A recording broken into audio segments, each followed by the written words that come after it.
Today, most Western countries like to believe they are forgiving of criminals. It stems from a penological philosophy that stresses rehabilitation over punishment, ideally giving the former offender the chance to make up for his or her past mistakes by becoming a productive member of society. The trend began during the 1970s when politicians, social workers, and prison reform advocates presented studies and other evidence that showed criminals were less likely to reoffend if they had more opportunities. The result was the reform movement, not just in prison, but in the entire criminal justice systems in most Western countries. Prisons were transformed from mere holding pens to institutions that sought to change criminals' outlooks on life through educational and treatment programs. The courts began implementing diversion programs for first-time offenders that offered probation instead of prison, as well as other forms of creative sentencing that aimed to keep people out of jails and prison. As the political pendulum swung in favour of criminal justice and prison reform, advocates of the changes pointed to decreasing crime rates in many countries during the 1980s. To many, it seemed as though the problems of criminal justice had been significantly alleviated, if not on their way to being solved altogether, but by the 1990s many people began to question if the pendulum had swung too far. Crime rates had slowly but steadily increased in many countries, leading many to believe that criminals had too many rights. To support their arguments, anti-crime reform advocates pointed to criminal cases routinely being dropped on technicalities, the seeming comfort of many prisons, and the protections that offenders received after prison. The last point in particular has been a point of debate in the United Kingdom, where some of the worst offenders are given new identities upon their release from prison. A number of these issues led to the formation of victims' rights organisations, and the pendulum swinging once more. The 1990s witnessed the institution of sex offender registries in most Western countries, as well as criminal background checks for jobs and even housing. The pendulum swinging back in favour of the victims' right movement and a tougher view on criminals was propelled by some particularly awful murder cases where the offenders seemingly slipped through the system. One of these offenders was Ian Huntley, who became the poster boy for swinging the pendulum back in favour of law and order. During the 1990s, Huntley was charged with numerous serious criminal offences in the United Kingdom, including several sex offences, but was never convicted. Like John Gotti in the United States, no charges ever seemed to stick to Ian Huntley, which proved to cost the lives of two 10-year-old girls in 2002. Because Huntley was never convicted of any sex offences, he was allowed to get a job in a position of trust around children. Huntley's brutal crimes shocked the United Kingdom, which quickly turned to anger when his past was revealed. Ian Huntley was born in 1974 in the Midlands region of England. The often bleak and dreary landscape of the region served as a perfect backdrop to Huntley's often difficult childhood, which was replete with abuse from his classmates. Huntley was continually bullied for his looks and small size. The bullying began with simple schoolyard taunts but progressed to physical assaults by the time Huntley was 12. During the 1980s, when Huntley was enduring the bullying, society viewed the concept much differently. His teachers told him that he had to do more to be accepted by the other boys, and they told his parents that there was little they could do. When Huntley was 13, the bullying became so intense that his parents transferred him to another school. The change of scenery proved to be temporarily beneficial, but as with most people who move to avoid their problems, Ian Huntley's problems followed him to his new school. Although he was not bullied as much, Huntley never seemed to fit in or make permanent friendships at his new school. He also had a difficult time with girls. It was clear from an early age that Huntley liked girls, but it was equally clear that he didn't know how to act properly around them. He often said and did inappropriate things around girls, such as talking about sex in a disparaging way, which resulted in most girls at his school thinking of him as a weird creep. In 1990, Huntley had enough of school, so he quit. He was clearly not college material to begin with, as his grades were average at best, but he also had no intention of going to any trade school. Ian Huntley talked big around his family and the few friends he had about making it big someday financially, but he had no real plans to achieve those riches. To make ends meet, Huntley mainly worked low-paying labour jobs. He rarely showed any ambition or initiative on those jobs and often quit after just a few weeks. He liked to hang out on the streets of Cambridge, frequenting bars and nightclubs, which is where he learned how to supplement his meagre income. Huntley discovered that many of the businesses in the smaller towns in Cambridgeshire didn't have security alarms at the time, so he took to burglary, stealing cash from safes and whatever other items he could sell on the black market.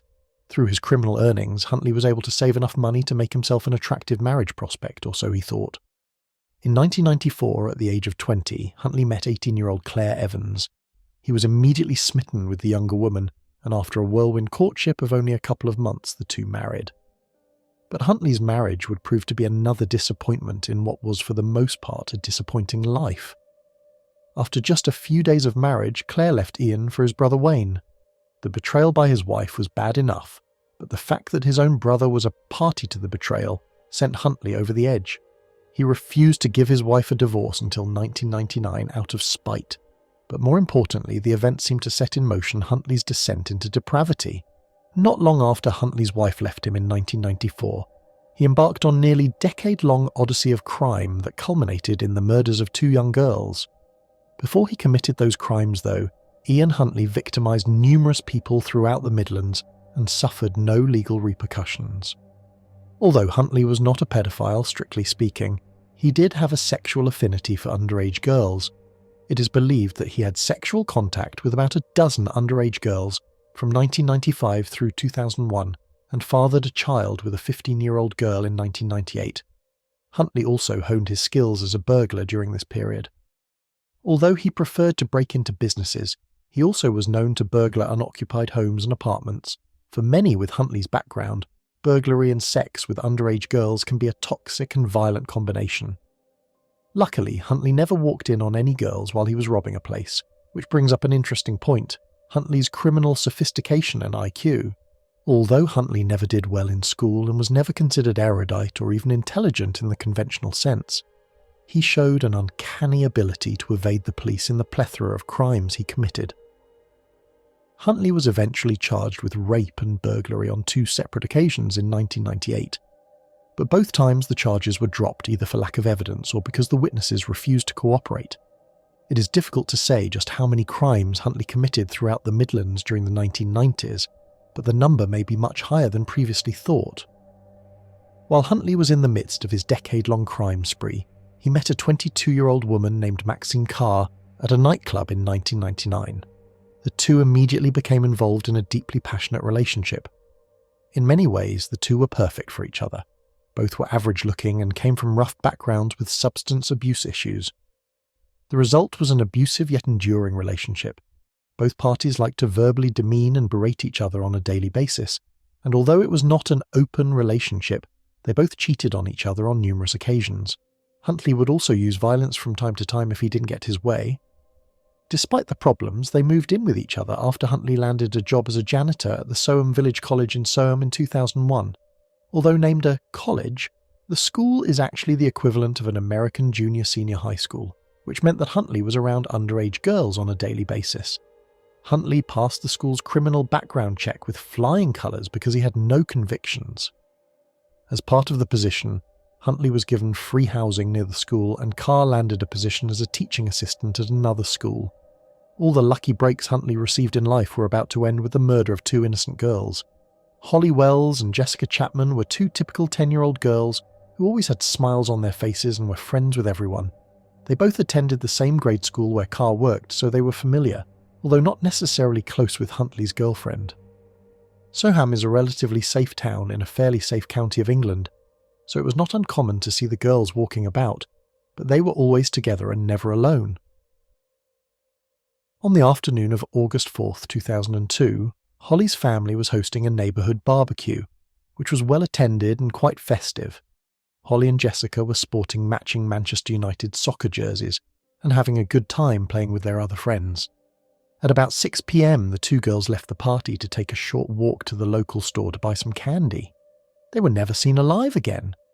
While the Wells family was having their neighbourhood get-together, Ian Huntley was in his house about a half-mile away fuming with anger and hatred. He heard rumours that Carr had been cheating on him, and he wanted to find out if they were true.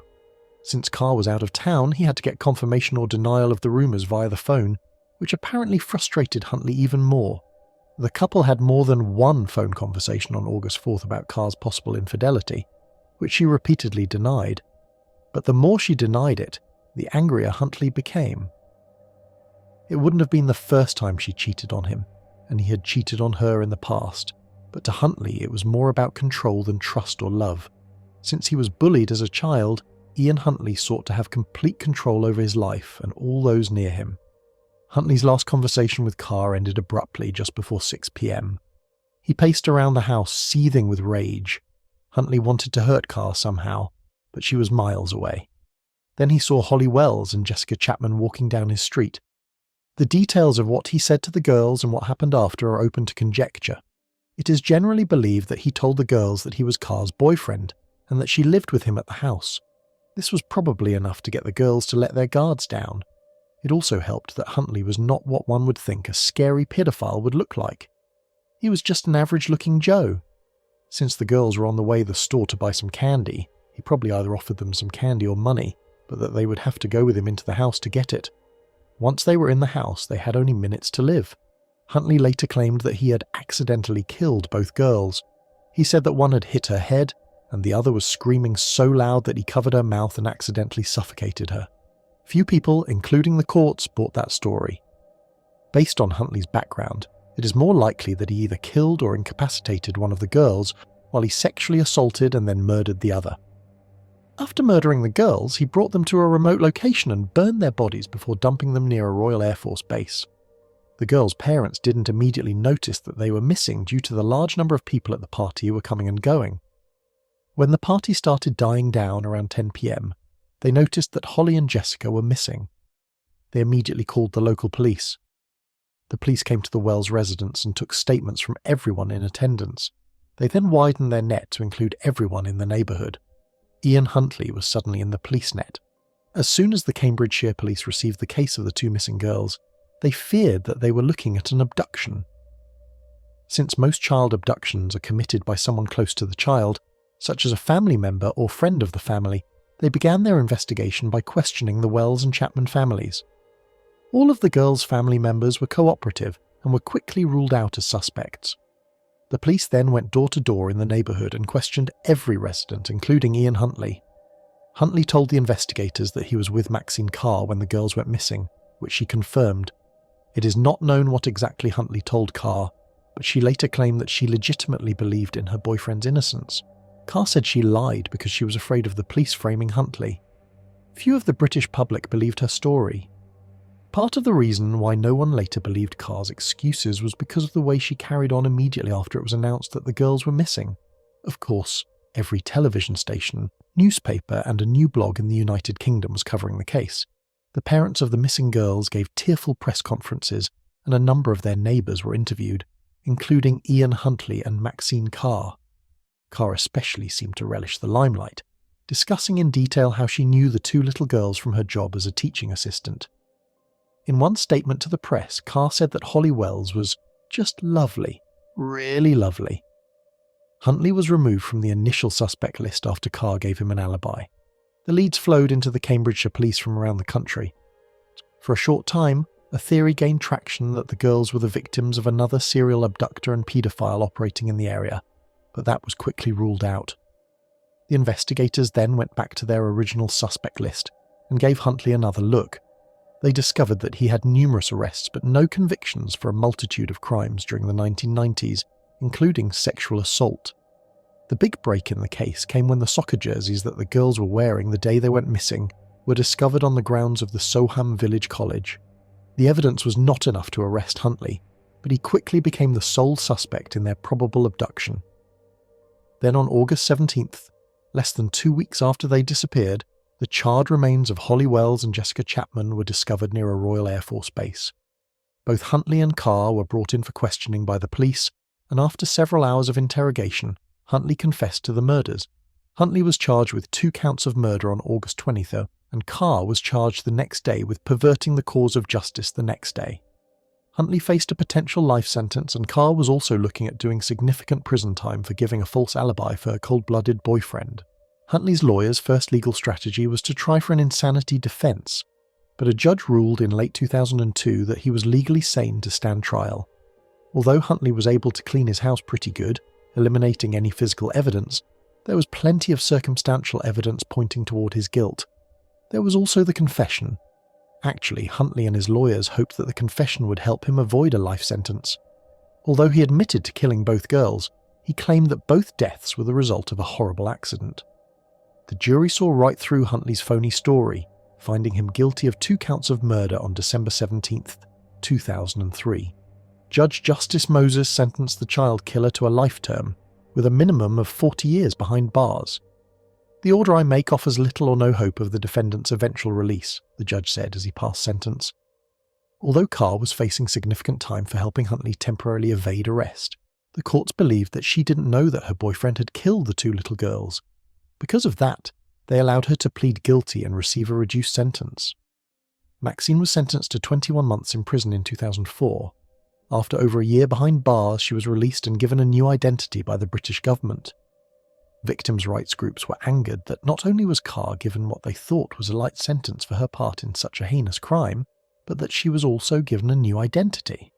Years later, the same groups grew irate once more when they learned that Carr had married and was now a mother. The resolution of Carr's sentence led to momentum pushing the pendulum in favour of victims' rights, and once the details of Huntley's past were revealed, it swung even more in that direction. When the pendulum of public opinion began swinging toward law and order after Carr's sentence was announced, it moved even farther that way when Huntley's criminal background was discovered. It turns out that some time before Huntley applied for the Soham Village job, he changed his name to Ian Nixon, no doubt to mitigate the negative attention his criminal past could bring him. He applied for the job in Soham under the name Ian Nixon, although he admitted that he was also known as Huntley. It is now believed that the local police who did the background check only looked under the name Ian Nixon and not Ian Huntley. When the British media got a hold of this information, a public outcry for answers quickly followed. Victims' rights groups led the charge, and eventually the government initiated an inquiry to see if anyone other than Huntley was to blame for the girls' deaths, and what, if anything, could be done to prevent a similar tragedy in the future. A 2004 published report of the inquiry criticised the Humberside and Cambridgeshire police departments, but no actions were taken. The Wells and Chapman families obviously lost the most in the ordeal. The victims' families dealt with the murders with incredible poise, never blaming anyone except Huntley and Carr. The government did, though, admit some amount of culpability when they awarded Holly's and Jessica's parents £11,000 in payment. Victims' rights groups found the payment preposterous due to the amount. The fallout for Ian Huntley has been a bit more dramatic, and many would argue a bit of poetic justice. While Huntley was awaiting trial in jail, he tried to kill himself. Most think that it was part of his attempt to be found insane by the courts, but whatever the reason, it marked the beginning of numerous near-death experiences for the convicted child killer. After his conviction, Huntley was shuffled around a number of Britain's most notorious maximum security prisons. His peers have not taken care of him well. It has been reported that Huntley has suffered regular beatings at the hands of other inmates since his sentence began in 2003, with a number of the assaults being quite serious.